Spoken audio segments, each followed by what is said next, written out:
प्रार्थना का मनोविज्ञान। आप सबको प्रणाम। परम पूज्य गुरुदेव पंडित श्री राम शर्मा आचार्य जी द्वारा लिखित किताब प्रार्थना जीवंत कैसे बने। जब भी समय मिले इस किताब को आप अवश्य पढ़िएगा। इस किताब की कुछ रोचक जानकारियां, कुछ रोचक अंश देखते हैं। आइए हम जानें कि प्रार्थना का मनोविज्ञान क्या है। प्रार्थना का मनोविज्ञान है ऑटो सजेशन, आत्म संकेत, आत्मनिर्देश, आत्म सुझाव। परम पूज्य गुरुदेव ने 2 काल की विशेष प्रार्थनाएं दी हैं। एक ठीक उठने के बाद, जिसे परम पूज्य गुरुदेव ने कहा है कि हर दिन एक नया जन्म, और एक ठीक सोने के पहले, जिसे गुरुदेव कहते हैं कि हर रात एक नई मौत।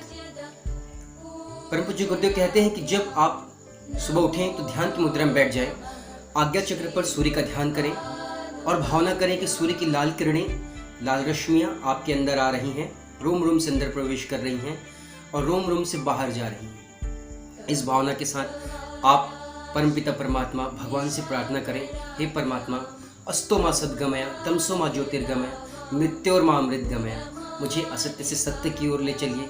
हे परमात्मा, मुझे अंधकार से प्रकाश की ओर ले चलिए। हे परमात्मा, मुझे मृत्यु से अमृत की ओर ले चलिए। और ठीक इसी तरह रात को जब सोने जाएं तो आप प्रार्थना करें, हे परमात्मा, आज मुझसे जो भी भूल चूक हुई हो कर्तव्य को निर्वाह करने में, मुझे क्षमा करें। आशीष दें कि कल मैं इन गलतियों को ना दोहराऊं। और इन भावों के साथ आप परमपिता परमात्मा की गोद में विश्राम करें। इन 2 प्रार्थना को देने के पीछे निश्चित ही गुरुदेव की मंशा ये रही होगी कि इस दौरान हमारा जो अवचेतन मन है वो जागृत अवस्था में रहता है। अवचेतन मन क्या है? आपके मन में आ रहा होगा। जी हाँ, अवचेतन मन है, मन के अंदर एक मन होता है जिसे हम अवचेतन मन कहते हैं, जिसे मनोविज्ञान अवचेतन मन कहता है। और अवचेतन मन की जागृत रहने की, एक्टिव रहने की समय 2 हैं।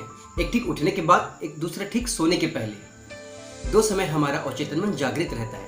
और मन का विज्ञान ये कहता है कि जब हमारा अवचेतन मन जागृत अवस्था में रहता है तो उसे जो भी कुछ दी जाए, जो भी प्रार्थनाएं बोली जाए, अवचेतन मन उसे एक्सेप्ट कर लेता है और उसे रिपीट करता है हमारे मन में, हमारे प्राण में। आपने महसूस किया होगा कि जब आप सोते समय कोई फिल्म देख लेते हैं तो वो फिल्म के दृश्य आपके सपने में घूमने लगते हैं।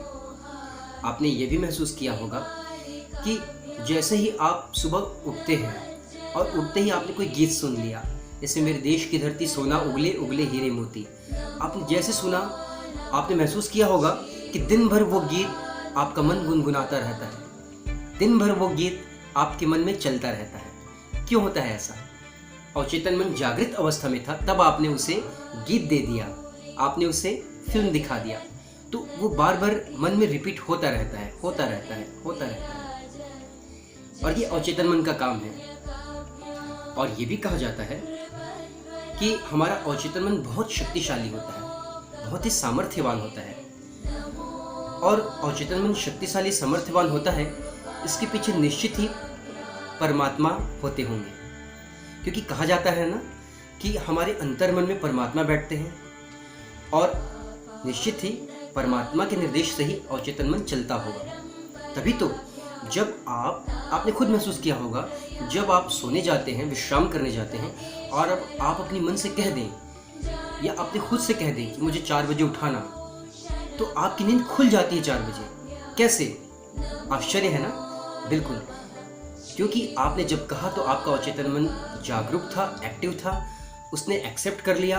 और क्योंकि अवचेतन मन के पास परमात्मा बैठा है, अवचेतन मन को परमात्मा निर्देशित कर रहा है, तो फिर आपकी नींद खुल जाती है। आप देखिए कि आप सो रहे हैं, घड़ी देखने की भी आवश्यकता नहीं है, क्योंकि परमात्मा तो हर काल को, हर क्षण को जान रहा होता है।